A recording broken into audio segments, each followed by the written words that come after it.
1,5 kilovat soatiga sarflab yumzani 20 kvadratli yumzani inshaalloh mana shunaqa 10 kvadrat to'pol yotqizib stolimizni yangi obyektda ishlash jarayoni ketyapti. Domimizda 4 tashkariy dom, eski rossiyskiy domlar bularda to'plab olib bo'lmaydi. Oshxona, prixoshka va koridor hammasi kafil bo'lyapti. Zaxni oldini olish uchun mana shunaqa elektr to'plab olib yotqizib chiqqanmiz. Kafildan oldin buni ustidan mana bir tekis qilib inshaalloh kafilni olib ketamiz. Tarkibli fakturada ideal bo'lyapti.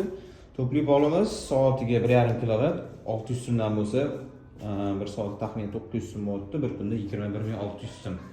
Agarda bu bir kun 24 soat ishlaganda, siz baribir 24 soat ishlatdingiz, 12 soat ishlaganda ham kuniga 10,5-11,000 so'm pul bo'lyapti, bor yo'g'i. Bu menimcha stoyt bo'ladi uy isitish uchun. Mana kalidorimiz ishutdagidan boshlanyapti.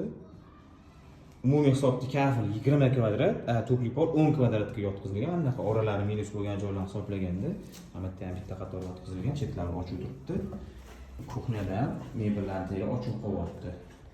Menimcha yomon решение bo'lmayapti. Mana отопление ham ishlayveradi, bu zaxni o'ldirib, mana bu yurganda odamning iluq turadi, kerak payt yoqib o'chiriladi. Kuniga 10,000-15,000 odam o'zini komforti uchun menimcha ideal yechim bo'lyapti.